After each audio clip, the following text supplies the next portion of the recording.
दिल्ली में अब कृत्रिम बारिश होने जा रही है। बढ़ते प्रदूषण और बारिश की कमी से जूझती दिल्ली के लिए ये एक बड़ा कदम माना जा रहा। सितंबर के पहले हफ्ते में रोहिणी और अलीपुर इलाके में कृत्रिम बारिश करवाई जाएगी। तमाम तैयारियां पूरी हो चुकी है।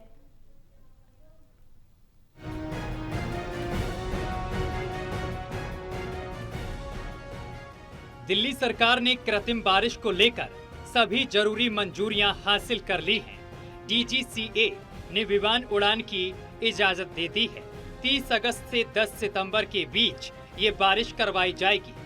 इसके लिए खास तौर पर विमान से बादलों में सिल्वर आयोडाइड का छिड़काव किया जाएगा।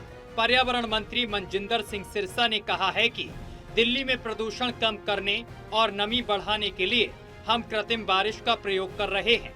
उम्मीद है कि इससे हवा की गुणवत्ता बेहतर होगी और लोगों को राहत मिलेगी।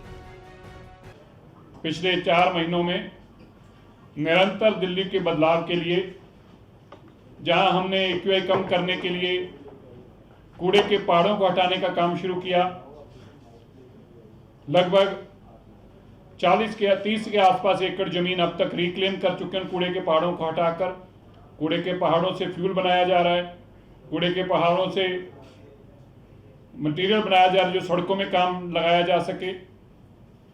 और हमें यकीन है कि 2027 तक इन सभी कूड़े के पहाड़ों को हम दिल्ली से लुप्त करा देंगे। मंत्री मनजिंदर सिंह सिरसा ने बताया है कि कृत्रिम बारिश का ये प्रयोग IIT कानपुर की तकनीकी मदद से हो रहा है। इसके लिए तैयारियां पिछले कई हफ्तों से जारी थी। मौसम विभाग से लेकर एयर ट्रैफिक कंट्रोल तक हर एजेंसी को अलर्ट पर रखा गया है।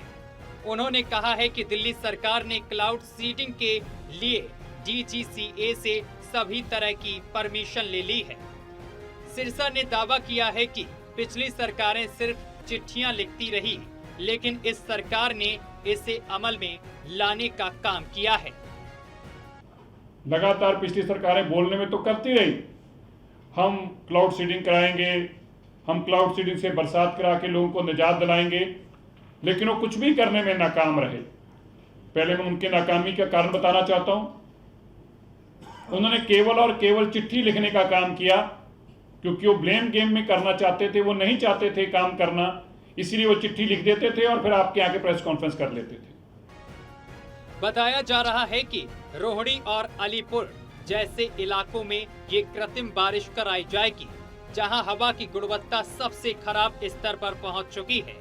इसके बाद जरूरत पड़ने पर अन्य इलाकों में भी इसे दोहराया जा सकता है। दिल्ली में पहली बार होने जा रही कृत्रिम बारिश पर पूरे देश की नजरें टिकी हुई हैं। अब देखना होगा कि ये प्रोग्राम कितना सफल होता है और राजधानी की हवा को कितनी राहत मिलती है। Pranay Sharma, total TV news, Delhi.